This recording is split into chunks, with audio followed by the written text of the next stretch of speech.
Welcome, everybody. Good morning, good afternoon, good evening to you. My name is Robert Schweikert. I am your host for today, and I actually have a co-host with me, Lisa Fletcher. Hi, folks. We are your benchmark guides. We are here located in our corporate headquarters in beautiful Southern California in the city of Los Alamitos.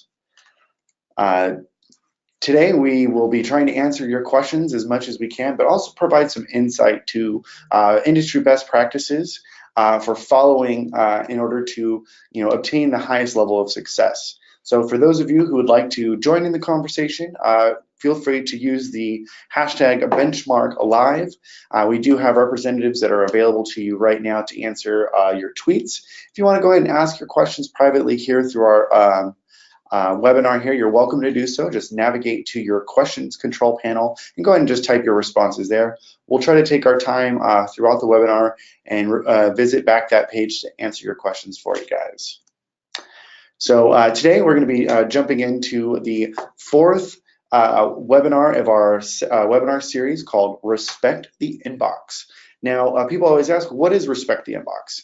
Respect the Inbox is an acronym that Benchmark has created in order to focus on some of the characteristics that involve deliverability as a whole. So we aim to try to provide insight and tools for you guys to understand further about how to improve your bottom line with Benchmark, or for any ESP for that matter. It doesn't necessarily have to be with us. We're going to be covering a lot of very broad topics today. We'll try to dive down a little bit deeper into the practices themselves. We do have Lisa and myself here available with combined 10 years of experience. So if you guys have any specific questions, feel free to go ahead and ask those as they come about. So one of the first topics we're going to talk about is list hygiene. Now, when people ask us about list hygiene, one of the things that I like to always point out here, and you will hear me say this throughout the webinar, is that we have the ability of being able to work with so many different types of marketers, big and small, great and not so great. One of the best things, one of the great things that we see in common with some of the great email marketers, the ones that have the highest level of success, is that they all share some of the similar characteristics, one of which happens to be list hygiene.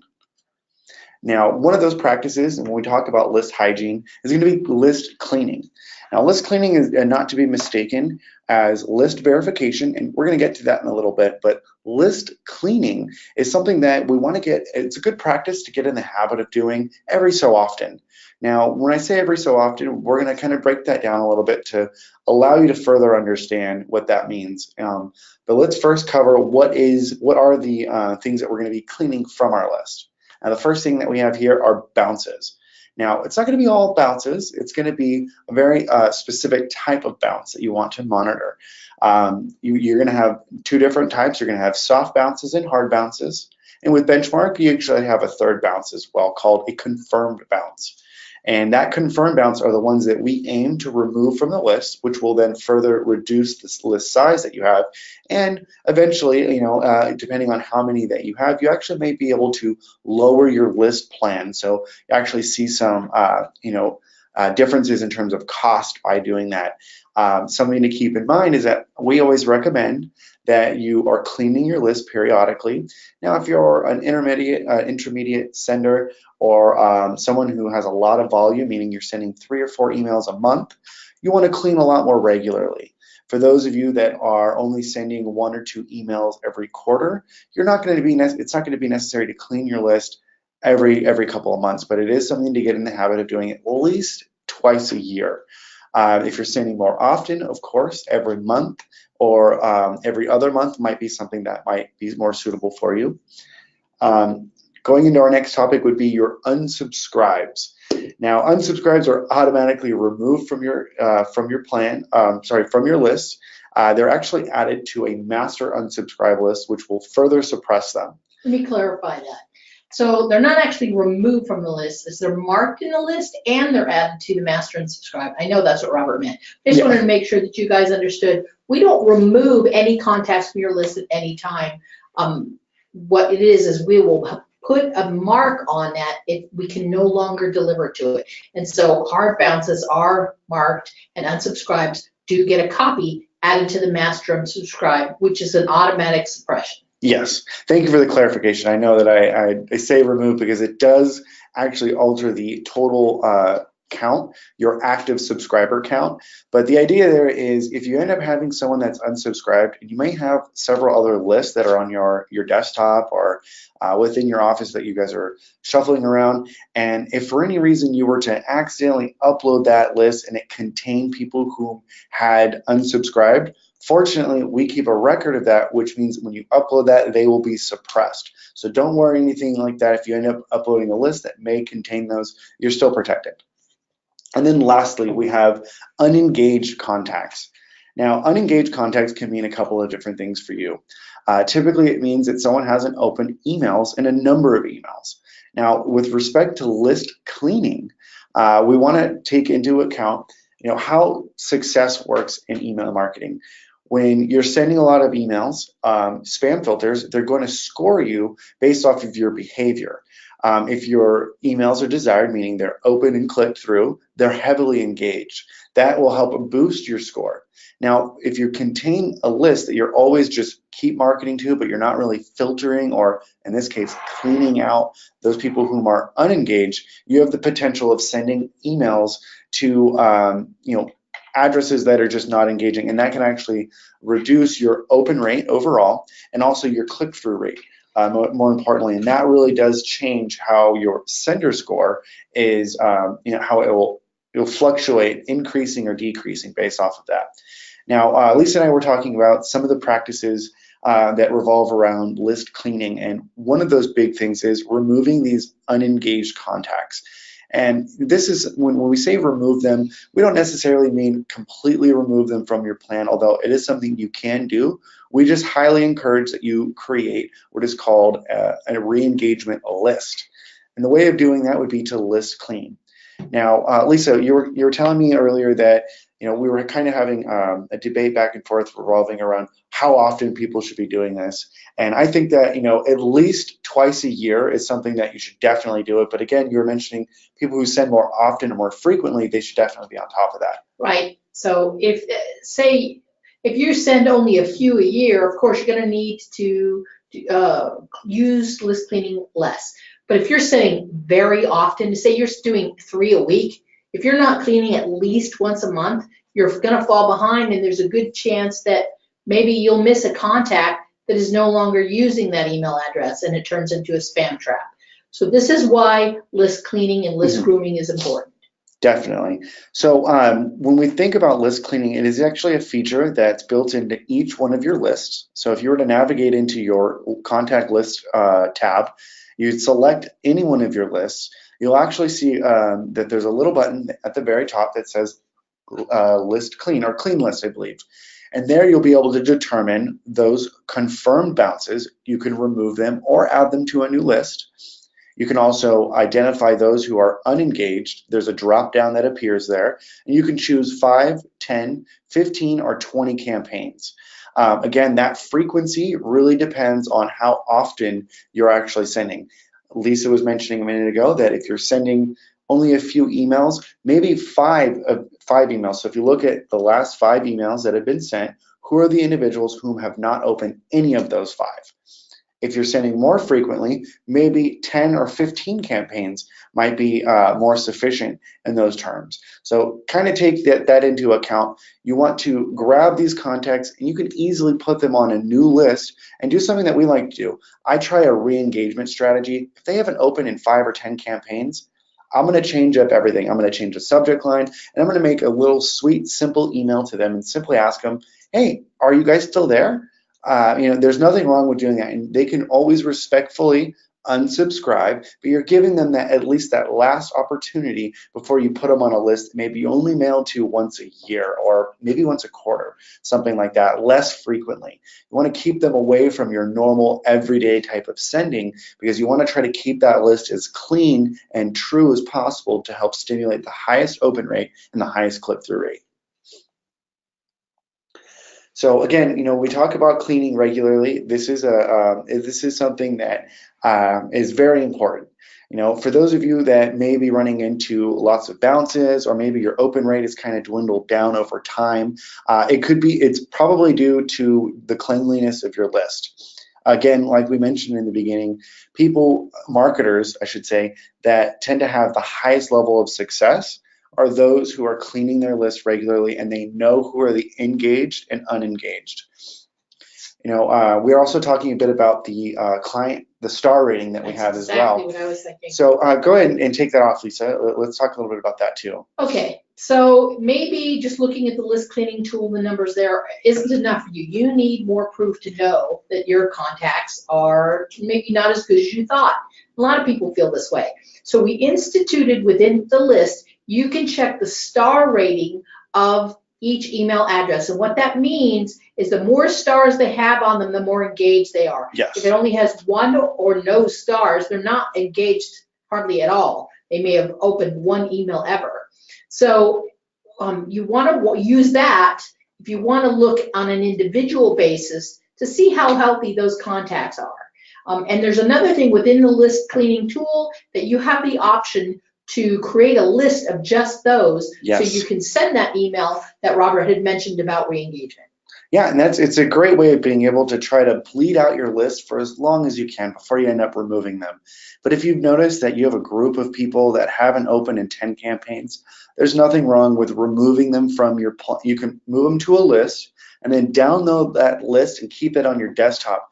That will reduce your list plan size, and furthermore, it may actually reduce the overall cost that you have as a monthly expense. So keep that in mind. If you're sending a lot of emails and people aren't opening, you may be dragging around this dead weight that's costing you more monthly. Just remember, if you do clean your list and your list plan size does go down, you do need to downgrade yourself. The system will not do it automatically. Yes, yeah, of course. And if you guys have any questions about cleaning your list or the practices around that, feel free to reach out to us. It only takes a couple of minutes and we're more than happy to sit with you and walk you through the process and give you the insight that we're giving you right now and let you know you don't have to remove them completely. Let's think about a new strategy to re-engage with them. So this brings us into the list itself.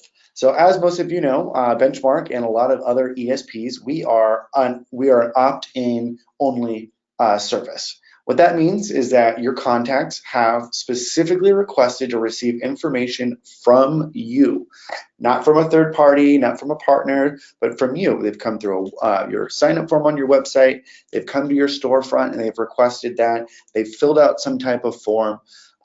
You can also meet people networking, and if you're at a networking event and you shake hands and exchange business cards, you're giving each other permission to follow up, and that is completely fine. That is considered what we would call a single opt-in, and that is totally fine.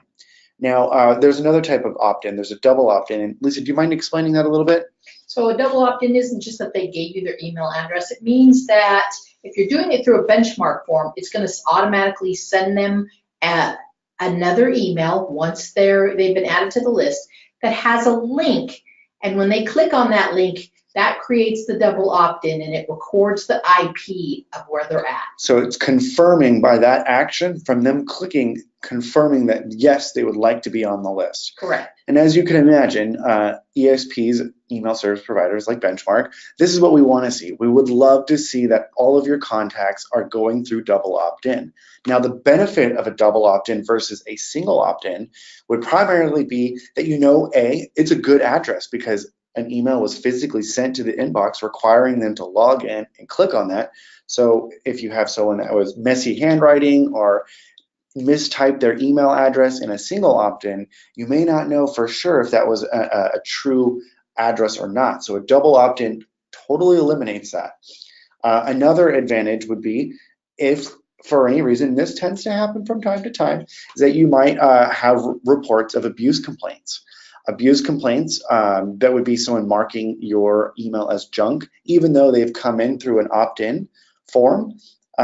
You may be required to provide some type of proof to Benchmark or to your ESP because the ISP, Internet Service Provider, got the report of someone marking your content as abuse. So we would have to go and show them, do you have proof or not? And if you have a double opt-in form, they don't even bat an eye and they understand because you actually had proof and permission to send to them. Now let's say you don't have that. Now, nothing's going to happen right away, but if you have enough of those, you can definitely see some repercussions. So we want to make sure that we're using some type of opt-in forms, either single opt-in or double opt-in. Now, we have a couple other things here. So third-party list, purchase list, lease list, all these different types of free or shared databases, those would be considered third-party. Now, the big difference between these types of lists that are rented, purchased, and versus something that is created over time, like an opt-in, is going to be the likelihood of people actually engaging with you. Being that Benchmark is permission-based only, you're only permitted to use single opt-in or double opt-in contacts. So that excludes all purchased, leased, third-party harvested, or just third-party lists in general.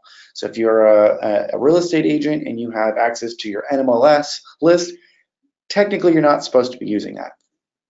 Considering best practices with that, we would highly recommend that you don't send these unsolicited emails to them, because it has a high probability of being marked as abuse or spam. And if that ends up happening, you won't have a double opt-in to prove to the ISP that you had permission to begin with. So as you can see there, you're going to run into some issues. And the last thing you'd want to do is become blacklisted, something like that. And Lisa can tell you all about blacklisting and how that can affect your overall mail in the future. Yeah, so you definitely want to watch your contacts and make sure if they're opt-in. If they're not through a sign-up form, but you've gotten them through events or other things like that, those are still considered single opt-in. And you want to make sure, again, that you're cleaning your list, because it's more than sometimes them just marking you as spam. There is a possibility, if you're not managing your list well, that you could get blacklisted if you're not maintaining the list overall. You want to groom it. Yeah, the hygiene is very important. So let's check in with some questions here. I see that there are a couple that had come in. All right, it looks like, okay, great question. So if you get email addresses from events. Now, events are something that I do periodically with Benchmark. Lisa and I, we actually just came back from an event from last weekend in Santa Clarita. It's the Word Camp. And there we met lots of different types of marketers, big and small, everybody in all walks of life. And one of the things that we like to do while we're there is collect business cards, because we're at a networking event. That's like the biggest thing we do. As I mentioned in the beginning, exchanging business cards, that is perfectly acceptable as in terms of permission. You're giving them permission. If they have their email address on that business card, totally fine. Versus if you went to someone's LinkedIn and you just pulled their email from there, well, the likelihood of them responding positively to an unsolicited email is less likely. Although in the event where Lisa and I would gone, where we physically exchanged business cards in conversation, following up with them immediately after is perfectly acceptable, meaning we've primed them. They're aware this is going to happen. So keep that in mind. I have one point to add to that. So we're perfectly fine with that here at Benchmark. It's perfectly fine pretty much everywhere in the world. But if you are in the EU, that's a little different. In the EU, according to GDPR, having their business card is not enough. We're not going to stop you from sending, because we consider that as a single opt-in, but you may want to consider that if you have a lot of business in the EU. Yes, that's a great one. Okay, how about the second question? Let me see. If you had people who said they didn't actually say they wanted to be added to the email list, meaning that you got the list, but they weren't opting into you. That's different. That wouldn't be considered an opt-in. So those event lists, it depends. I mean, sometimes you can have problems with them, right? It just depends on that crowd in general. If you have been going to their events regularly and you find that people are accepting of the emails, then I don't see a problem, because you're in the event and they understand that people in that event are going to get their email address. And most likely, when you attend one of these types of events, you're going through a sign-up form. And in that sign-up form, it specifically states that your contact information will be shared with the exhibitors, the sponsors of the event. And you're perfectly okay to send to those individuals. Just remember that you probably don't want to go into it with a hard sale. Learn to nurture your leads and talk to them. And try to offer them some type of, insight to your business and, give them some leverage, something that you can work with. If you just go in and say, hey, here's 25% off, buy my stuff, it probably isn't gonna turn out all that great for you. So definitely think about how your approach is, like Lisa is mentioning, because it really matters on how you obtain this list, and then of course what you do with that list as well, because that same list may very well be in the hands of many other supporters of that event, and they're going to be doing the same thing that you're going to be trying to do. If you have lingering questions after the webinar, feel free to shoot us more questions or give us a call, because we understand that not everybody's situation is the same, and we'd like to help you out. Definitely. So let's move on to our next topic here. All right, so segmentation. So we kind of touched base a little bit on this in terms of the cleanliness of your list and being able to extract people that are more engaged. But another way of also helping yourself with in terms of practices and following those would be to try to stimulate the highest open rate possible. And a great way of being able to do that is to focus on segments. Now, here we have just a simple diagram here of an email of a bookstore. Now in this email here, I like to call these types of emails to fish for a little bit of information. You're going to provide several different types of topics that, as you can see here, this first column are books that would most likely be offered or purchased by females, then males, and then something that would be a little bit more gender neutral.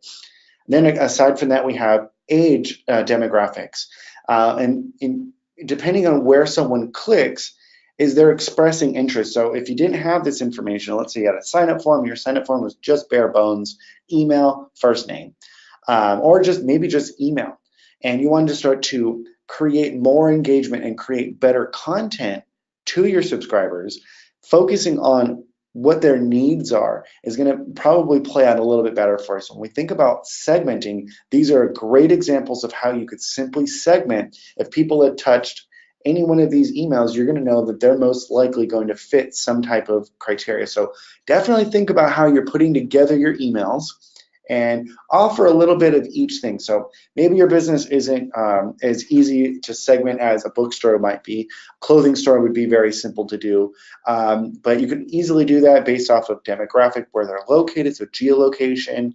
It can also be, if you're thinking about doing some type of finance, maybe it's based off of the income. Just kind of play around with different things and find out what would work for your business in terms of how to segment. Now, Lisa, do you have any other suggestions in terms of segment other than the engaged portion that we mentioned? So how engaged people are, and then demographic. Would you create segments for anything else? Like, there's so many things you could segment on. You could segment on location, area code, zip code. Maybe you want to segment on, you have disparate products or specific services, and just it's not just what you know from your sign-up form, which can help you segment by the information that you gather on that form, but you can segment based on information in your list. You can segment based on what they're clicking on, which emails they're opening. In this particular email, you could actually create 9 different segments, and you could do that with automations, and it will help you, so you don't have to do all the work. It will actually help you understand and put these contacts into different segments or different lists to help you better target. Yeah, great example there.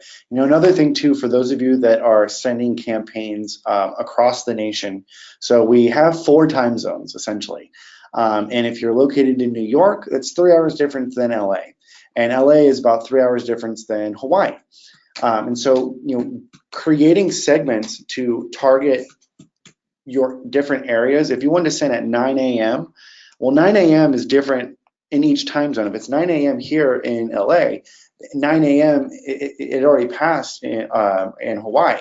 So keep that in mind. You can create a segment to target people so that you can ensure that that portion of your list gets sent at the right time to the right individuals. So let's continue here. So this brings us into another topic here. Another great practice to get in the habit of doing would be verifying your list. Now, this is a term that a lot of people throw around, is scrubbing the list. Now, this can mean a number of things. To my knowledge, I know that there's two ways of verifying your list. The first of which is the preferred method, and that would be sending a form of communication called a ping. And it's used from a third-party service that will actually ping the recipient server and simply ask it a question. Do you accept mail on behalf of this domain or not? The answers that it will come back with are these. Yes, it is valid. Please send to it. Nope, it is invalid. This could be that it's a mistyped email address. It could be that the address is no longer available. We have accept all, which is very loose. That means that they're just going to pretty much accept anything, and those would be considered safe to send to, although I may not have you send to those. My personal experience, I may not send to those immediately if I'm just starting with a platform. And then lastly would be an unknown or risky. Those, again, I would not send with my normal deployments until I knew that my deliverability, my sender score, was at a level in which that it could possibly take a hit. And we're going to get to that practice here in a moment. But when we think about verifying the list, Lisa and I, this is something that we see all the time. We see that some marketers are having great experience, they're having great engagement, and then all of a sudden they stop sending emails to a group of individuals for 6 months to a year. And if that happens, they try to remarket to them again. They're going to notice they may have a lot of bounces. Something to keep in mind is that there's a general rule in terms of your list and the life of a list. Generally speaking, I think it's about anywhere from 15 to 25% of your list year after year is going to disappear. And this happens for a number of reasons. People sell businesses, they close businesses, they switch jobs, they lose them, they sell whatever it might be, and subsequently they just stop answering their emails. And us marketers, nobody ever tells us, hey, I'm abandoning my email address. No, we're the last ones to know. But if we're not on top of the hygiene of our list, a safety net would be to verify that list. And again, this is one of those practices that if you're first coming aboard to Benchmark, or you've been with Benchmark for a while and you've just heard this term now, this is something that is offered as a service. Now, this service typically costs $3 per 1,000 units, which would be email addresses for any paid plan with Benchmark.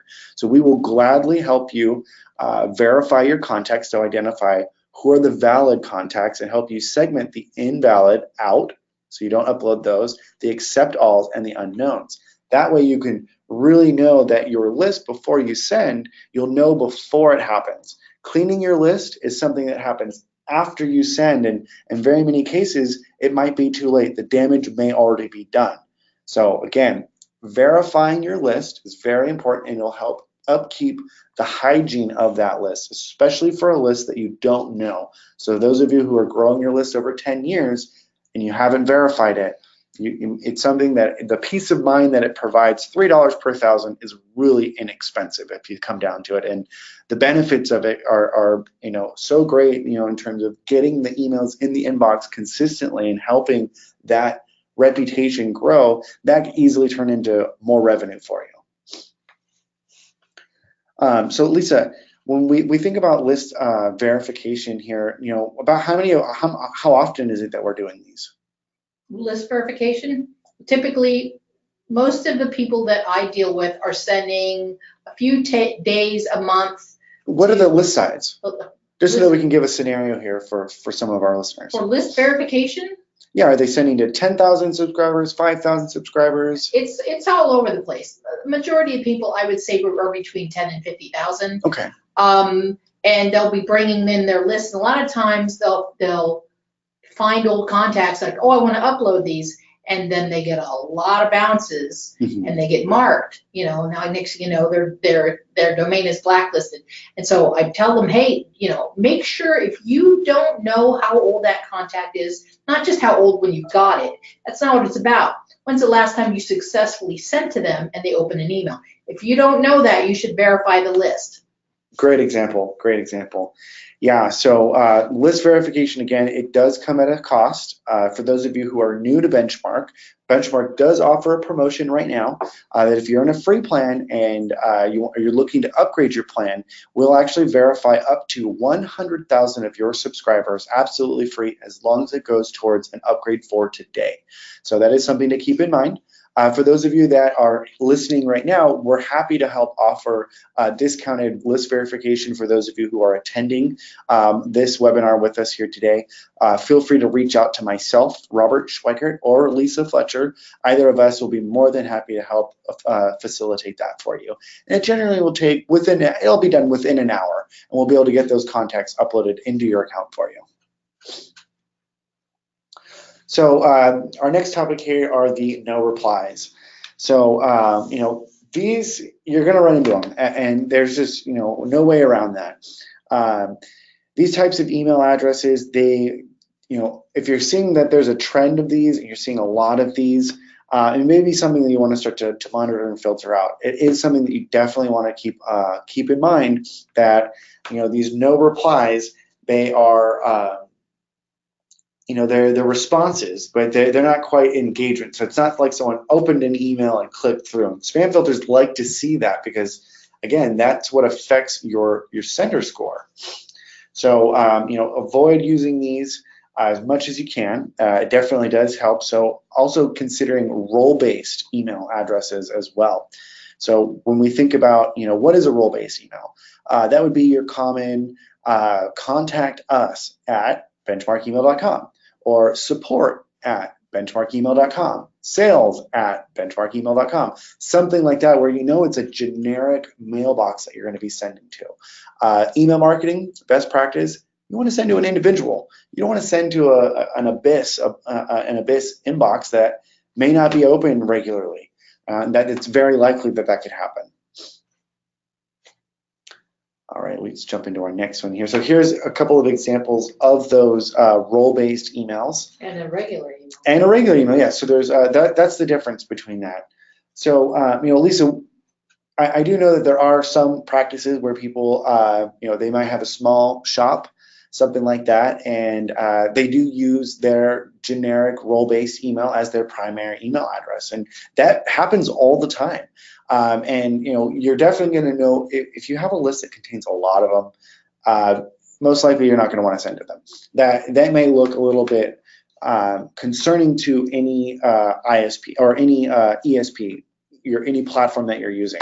Benchmark specifically, we request that you don't send to role-based emails. So if you try to upload a large list and it has a decent amount of them, most likely they're not going to get in. If it contains a few of them, they get in, no problem. But if your list primarily contains that, to our platform, how it looks in terms of how we've seen people market to these individuals before, they don't tend to have a very great response rate. Right. Anything else that you would add to that, Lisa? If they know for certain that there's one of those addresses is good and the system's kicking it back, what you can do is you can add another email address, and then you can add it manually. It won't initially take it, but you can change it and add it. So that way you can still add them. You're just not going to be adding them in bulk. Yeah. Because again, you should know if these are good. Yeah, and again, if they came in through an opt-in form, then that's perfectly acceptable, because then we know that they've confirmed their email address. And again, that is seriously the best way of growing your list, is getting double opt-ins. I know that it can be a little bit difficult because we have our offer on our website, a pop-up sign-up form comes up. We're just trying to gather their information, and we want to try to avoid any hurdles. And trust me, I completely understand. Having lengthy sign-up forms, that pushes back on people from wanting to sign up. If I have to fill out 10 things before I get a discount coupon, I'm most likely going to go to the next site. That's just me. But if you have less hurdles, it's good. But having that second step of requiring them to go into their inbox. Now think about all the websites you've ever signed up to. Anything that you log into, they always force you to confirm your email. And it's become a practice that most of us are just used to doing. If you're on your cell phone, a lot of the times your cell phone will actually identify that and won't even have to take you out of your app or your web browser, and it'll just grab that information and automatically click it for you. So there are great pieces of technology that are out there to help minimize that. So don't always think that, hey, a double opt-in, maybe not right for my business. In the long run, it absolutely is, because those who are not willing to open up an email and click on it, they're very unlikely to even want to click on emails that you end up sending them anyways. So that really shows the level of interest. If they're interested, they're gonna go through it and do that. If you haven't interested them yet, that's what maybe your opt-in process, maybe you may want to take a good look at that. Yeah, so let's talk about that really quick. So, I see people run contests all the time, and I think that they have great success. They might say, win a pair of AirPods, sign up to my list, or here's a free gift. These are great ways of being able to grow your list very easily. A contest, if you can grow your list to 1,000 people, what's the cost of AirPods if you were to give that away, something like that? Very low in terms of what you're getting is all these opportunities to continue to nurture leads and sell to them. Offering a percentage off, that's something very common. You might see that on a retail e-commerce site. When you first get on their site, it says, sign up to our newsletter, stay connected. Here's 15% off your first purchase. That's a great opportunity to gain new opt-ins. If you have something in exchange, a free download, an ebook, MP3, there's a number of things that you could be creative with in order to help drive people to that site to want to forfeit their information. My suggestion is just to make sure it's related to what the sign-up form and why you'd be contacting them in the first place. If it's something completely unrelated that you're going to be giving them, then you're not going to be getting quality sign-ups. That is a great point there, absolutely. So if they sign up for news about sports, but then you start talking to them about the weather, things that are maybe not completely related to that, definitely follow through with your promise. That is very important. If they're signing up for a newsletter, make sure you're sending your newsletter to them. And it's not just hard sale promotions constantly. If it's a newsletter sign up, do that. If it's a blog sign up, same thing. Really, follow through with your promise. So now we're going to get into some practices revolving around your content. Now, content, again, like we mentioned, it's really nice to have some form of consistency. Some really big brands, for instance, Coca-Cola. I don't drink soda, but I absolutely love Coca-Cola's story, their brand story. One of the great iconic things I love about them so much is that anytime I see a red can with silver cursive writing on it, I immediately think it's Coca-Cola. And they sell more products and things around Coca-Cola than they do actually Coca-Cola. And when I think about seeing their emails, when I get them, the consistency from the email to their website to their brand, everything has that same. So the second I look at it, I know exactly what it is, not just from the from email address, but when you review the content itself. Also, when you're putting together your content, ensuring that it's mobile responsive. That's something else that's very important as well. If you're utilizing the drag and drop editor, you are creating content that is mobile responsive, but it is still something that you want to check. So every time you add an image or you hyperlink something or you add indentation, always check, hit that preview button and see how that actually looks in that preview. It's really important. I get a lot of requests for people going, how come my email can't be full width? And they think that it should be able to do that. And what they don't understand is as soon as an email would be full width to your screen on your computer, that it's not going to be mobile responsive anymore. Yeah. So that's why you want to make sure and keep your your images to 600 pixels wide. And another thing you want to consider in the email body to help with deliverability is to make sure and balance the amount of text and images that you have. Some say it's 60-40. I've seen them do 50-50 or 40-60, and they're fine. So when you say that, what do you mean by 40-60? Just so that our listeners understand. The percentage of images to text ratio. So 40% image, 60% text. Yes. Just basically try to make sure your email is balanced in what you're providing your reader, your subscriber. You want to make sure that you're providing them with content that interests them. That's not something that they're going to look at for just 2 seconds, but it's something that that they genuinely are going to get some value out of it. And I'm sure you hear this a lot. You hear that word value out there on the internet. The point is this thing. If you're in their shoes, what's going to make them want to not just get this email, but get your subsequent emails, yeah. Right? So that's why you want to make sure that the email body reflects that because that in turn is not just going to help your open rate, but it's going to help overall. It's going to improve your email reputation because you are filtered based on what kind of content is in your email. Yeah, and that's a great thing to consider there. You know, spam filters, they are scanning through your content. They're looking for keywords. They're looking for common attributes of other content that has been marked as spam. What are the characteristics of these spam emails that they're going to be looking through your email? So we like to think of common sense with this, using words like cash, free, money, diet, in bold with flashing light, excessive punctuation, things like that scream spam. You want to avoid that.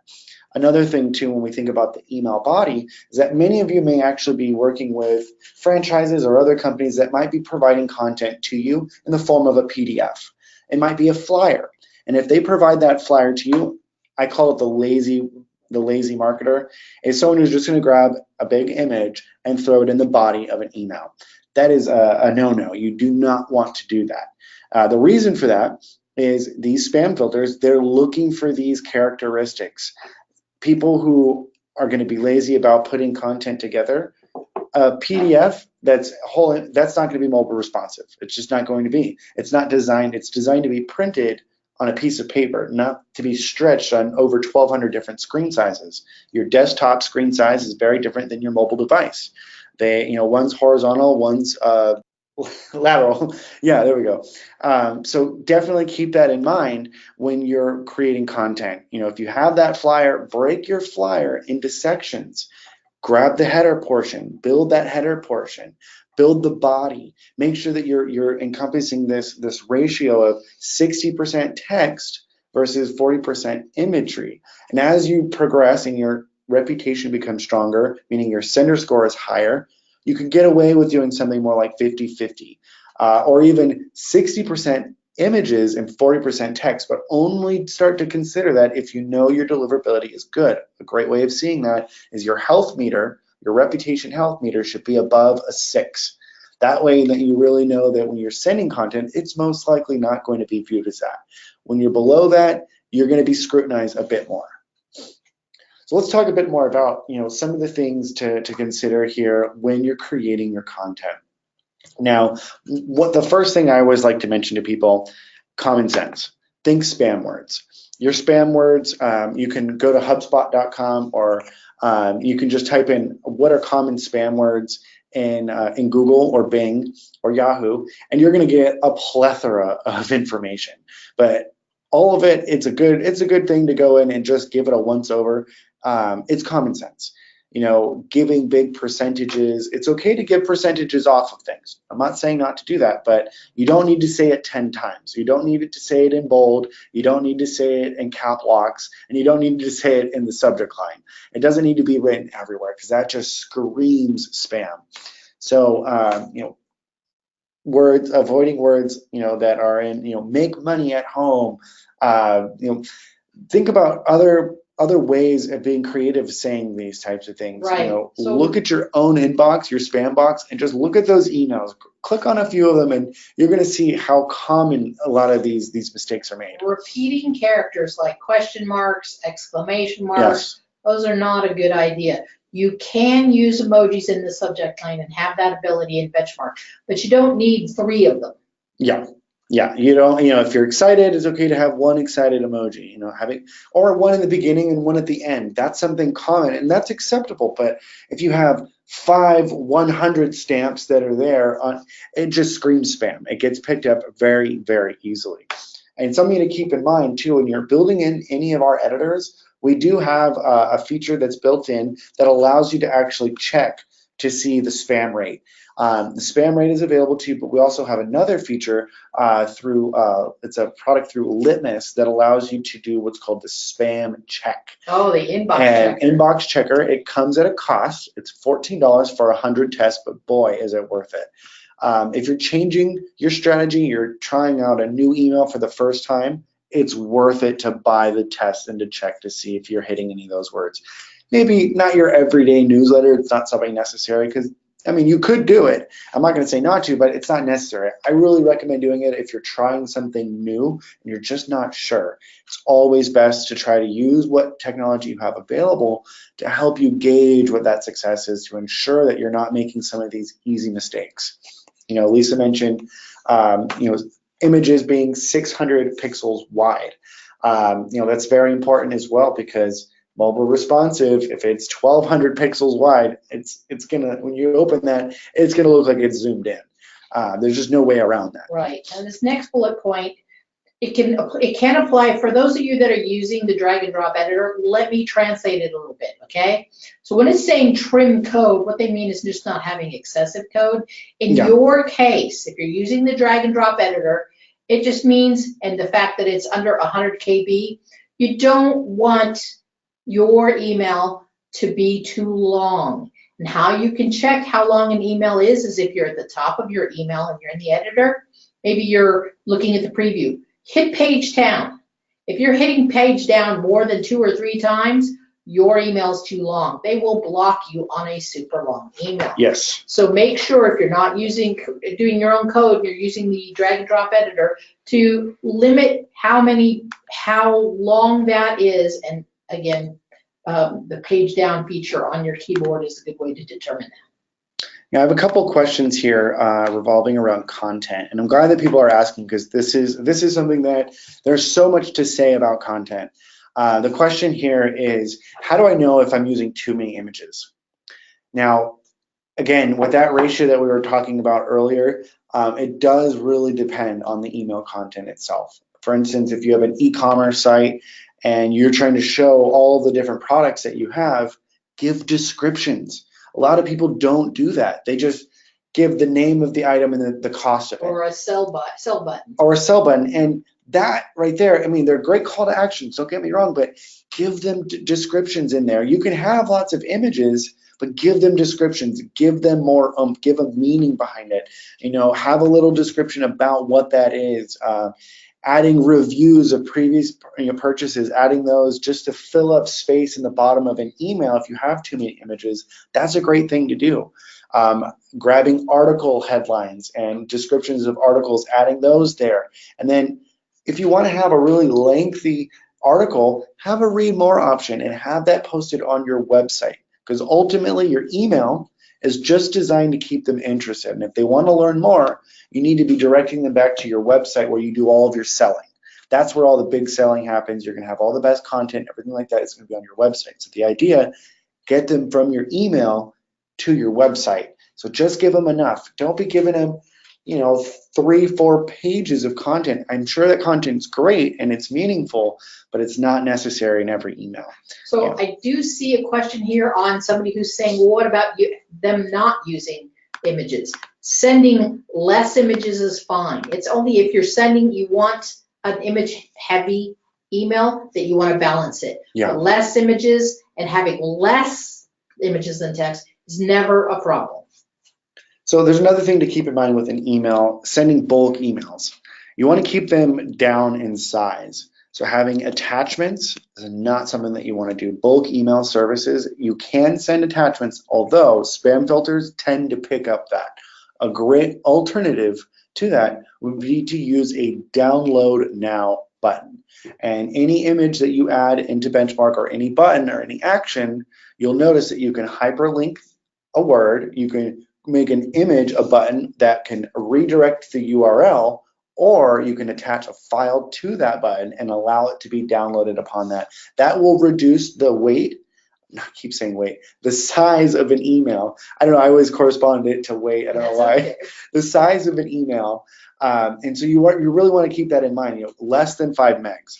Bulk emails, 5 megabytes is a lot of data to be sending. So I know how people can get around this. If they want to do attachments, a lot of times I would do an automation on that. That way it's not sending necessarily in bulk all at once.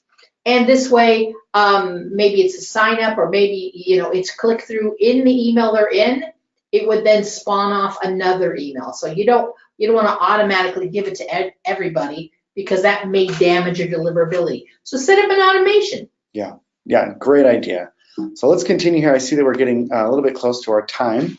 I do want to open up for questions for everybody here as well. I know that some of you have been gracious enough to ask your questions here, and so we have been trying to reply back to some of these privately. We didn't want to air out anybody's laundry or anything like that. But again, if you guys have any questions or you're just not sure about something, right now is a great opportunity to open the conversation and have this going. Yeah, so I was able to, all of the questions from earlier have been answered. We'd love to hear more questions. Some of them, again, I answered them privately, but I want to share if you want to share, so let me know. Definitely. So we're just going to jump off the screen. I'm just going to go into a couple other little slides really fast. For those of you that are in free plans with Benchmark, right now is a great opportunity to take advantage of any of our paid subscriptions. You'll be getting plans that allow you to send unlimited sending up to 50,000 subscribers. That is correct. You can send unlimited emails up to 50,000 subscribers in any of our paid plans.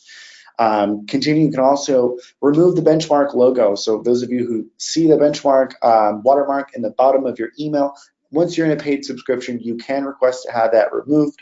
Another great thing would be targeted emailing or creating sub-accounts. So for those of you who have multiple departments that may be utilizing email marketing, creating sub-accounts might be something to help you keep things a little bit more organized. So I got a question here from Ryan, and it's, in relation, is there a relation between too many links, deliverability of email? I do know that some systems will filter based on that. Yes. So it just depends on how much content is in your email. If you have very little content and you have a lot of links, you're much more likely to be blocked. But if your links make sense and they're spread throughout with descriptions on why that link is in there or what it pertains to, you should probably do all right. In all, 4 links probably shouldn't be a problem with an email with more content. Correct. Yeah, that's a good thing. Something else when we're talking about links as well, and I don't know if anyone's asked this yet, but link shorteners. So, as a marketer, we might be doing affiliate marketing. We might be wanting to track our own links a little bit more, maybe utilizing Google Analytics. Maybe we have our pages that have actions that we want to, relay that to salespeople. Utilizing link shorteners in an email campaign is not recommended. For the reason of it actually hides the URL. If you're using a really lengthy URL in something, you can easily hide that behind, a hyperlink, and that's perfectly fine. But using a link shortener, those tend, especially if you're using a lot of them, they tend to get picked up by spam filters very, very easily, because that's a common practice of spammers that have these lengthy, crazy links that are there, and they're designed to try to capture as much as they can. And that's something that, spam filters, they see that, they know that, and they filter against it. So keep that in mind. Okay, so we've got another question here from Sharon. Our emails are on the longer side, but we see evidence that people are reading the whole thing. Would open rates and click rates tell spam filters it's okay that they're long? Yes, if you have an engaged list and your open rate is generally high, then you're going to get, they're going to be a little more lenient, but that's not all systems. So if you want to boost it, even if you're doing well, try shortening it. Do an A/B test and see how that works. You may be doing well with the environment that you're in, but if you're growing your list and you're attracting new subscribers, their spam filters aren't aware of your previous behavior. So over time, the people that you've already been working with, they're going to have good engagement, but getting new people to be engaged like that, it's best to shorten down that email a little bit. Okay, here's a question from Carolyn. Do you have any links to put on our website for people to sign up for our mailing list? Yes, every account does have the ability to create sign-up forms, and then you can add those forms to your list. It can either be a static form on a page, you can create a pop-up, and there's different styling options. You can add different questions. So definitely, we do include sign-up forms with every account. Yes. And for those of you that may not have a website, if you're on Facebook and you have at least 2,000 Facebook followers, you can utilize the Facebook plugin and add a Benchmark sign-up form directly to it. If you're not there, maybe you're on Instagram or you're on Twitter, you can simply add your link to the bio section of your Twitter account or to the bio section of your Instagram to allow them to sign up. when you use a sign up form, you're given a URL, and you can place that anywhere you want and have people go directly to that to sign up. So there's definitely other ways of being able to do that, and utilizing those third-party services are great ways of being able to attract new subscribers. Okay, it looks like we're out of those questions, and I basically just want to let everybody know that, you know, if we've still got some unanswered questions, you can go ahead and call us. If maybe you want to learn more about the features that are in your account, if you don't have an account, I don't care. Go ahead and give us a call. We'd love to help you out. Definitely. So we're going to wrap things up here. For those of you who have stuck around, I appreciate it. Thank you so much. Do stay tuned. We will be doing another webinar next week, continuing the Respect the Inbox webinar series. I know that a couple of you were asking questions before the webinar started. Yes, we are recording each one of our webinars, and we will be sending those out together. Hopefully here by the end of the week, we'll be sending out the beginning 3 webinars, including this one here. So thank you for being patient.